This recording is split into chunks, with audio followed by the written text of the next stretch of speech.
Representative Frank Edelblut has been noted for his stellar performance in the State House over the last couple of years.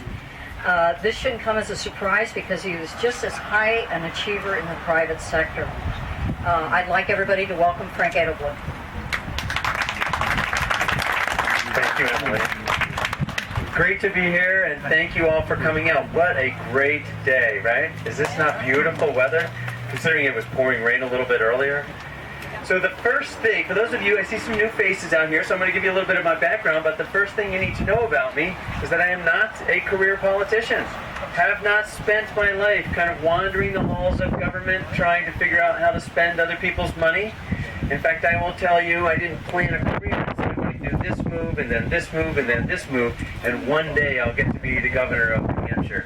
I will tell you, running for governor was not even something on my bucket list of things to get done in life, but here I am. I am a job creator. Started my career as an accountant at a company called PricewaterhouseCoopers. Some of you may know that company. I have audited companies all over the world, digging into their finances, trying to find ways to create shareholder value for very large organizations, rooting out waste, fraud, and abuse.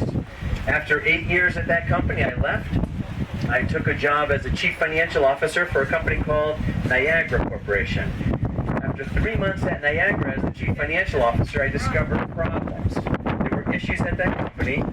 Well, issues. There were activities that were potentially criminal and certainly unethical. And so I was faced with a tough decision. And I say it was a tough decision not because I didn't know what to do, but because at the time I thought I had this rising career. I was 28 years old. I'd done well at Pricewaterhouse. Here I am, the chief financial officer. And I knew that after I did what I needed to do, I would be an out-of-work accountant, And then I also, at the time, I was married. I had 2 kids. I had one on the way. And I'm thinking, how am I going to pay the mortgage when I'm an out-of-work accountant? And so, but I knew, my parents raised me well. I knew the difference between right and wrong. I knew how to make a principled decision. And so I did the right thing. I went to the board of directors, and then I was an out-of-work accountant.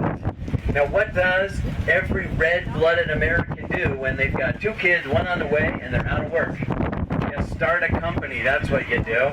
And so I had the opportunity to live the American dream. Started a company at the kitchen table when my wife, Kathy, now Kathy and I have been married now for 30 years. We have 7 children. So we've added since that 2.5, right? So when she got tired of not being able to serve dinner because I had paper spread out all over the table all the time, I got my first office, which was when I took one of my kids, I took them out of their bedroom, moved them in to share with their sibling, and that was my first office.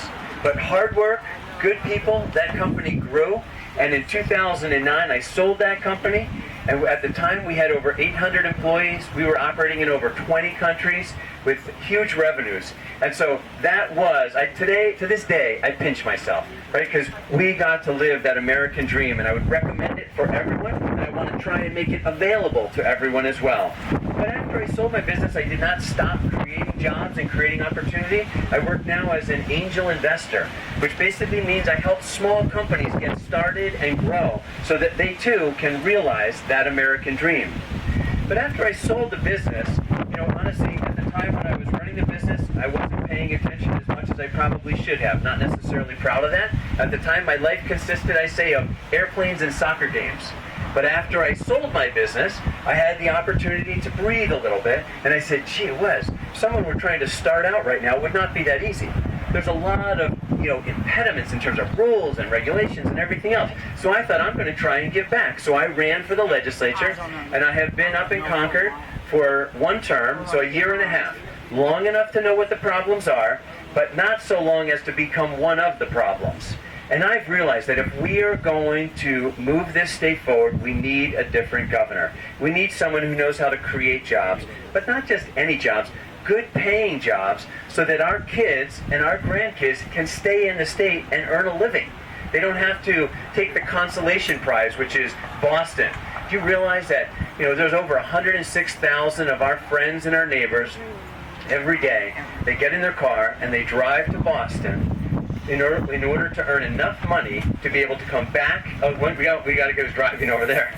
In order to come back so he can pay his real estate taxes here in New Hampshire, and this is wrong. So we can fix that, though. But the government doesn't create jobs. What the government does is it creates an environment in which individuals and businesses are willing to take a risk and invest. And it's tough. I mean, imagine if you're going to cash in your 401k plan or you mortgage your house. You know, you have to have some guts. You have to believe that you're going to be able to get a return on that money. And every day, businesses in this state are saying, I want to grow, but should I continue to grow here? Is this the right environment? Or should I go to North Carolina or South Carolina or some other place? And so we need to create that environment. And that includes, there's 5 priorities that I have. One is the skills. We've got kids coming out of high school today that simply do not have the skills to engage the 21st century economy. And we can talk a lot about education if you'd like. The next thing is healthcare costs. New Hampshire has the highest healthcare costs of any state in the country.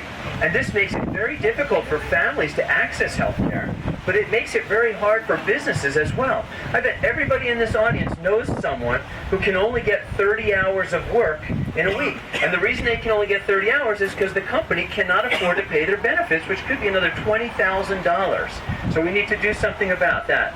We've got high electric rates. We've got business taxes that even to this day, we've done some stuff in the legislature to try and bring these down, but even today, we have higher business taxes than any of our neighbors.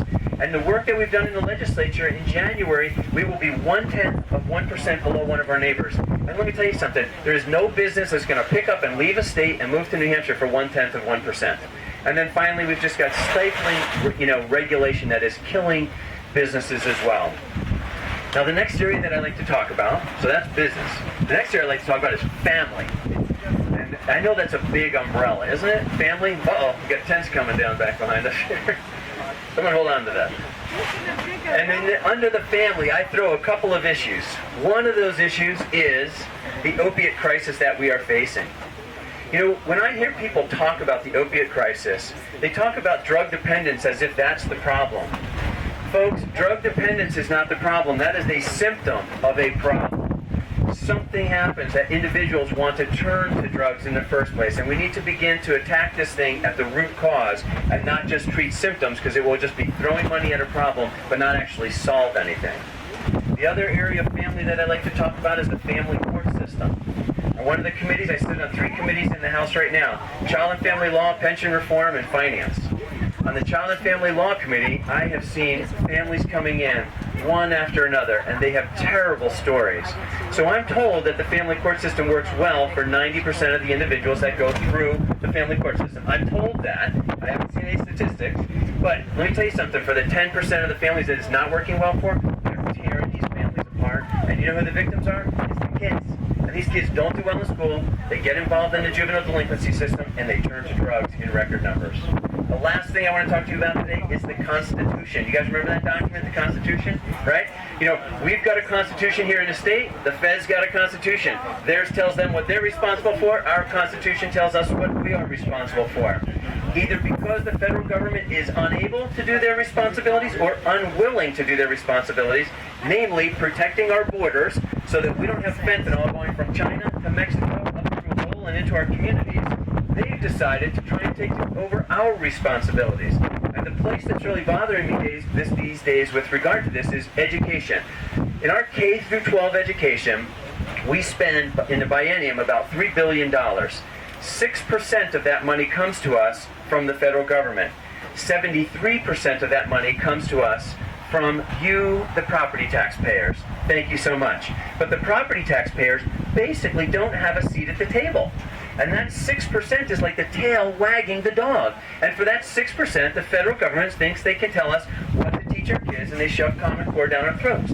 They tell us how to test our kids, and they give us Smarter Balance. As if we couldn't figure it out, they tell us what to feed our kids. And most recently, in an act of almost extortion, they tell us if we don't follow their instructions for where our kids are supposed to go to the bathroom, they're going to take money away from us.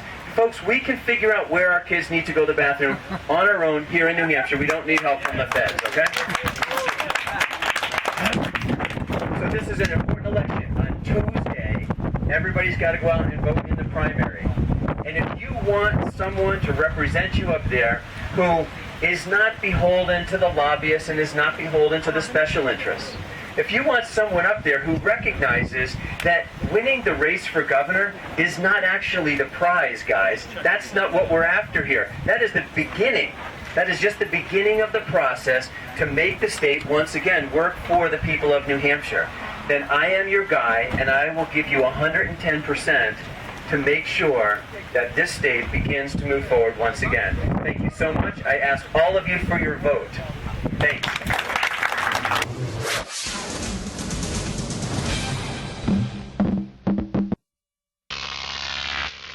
Croc TV.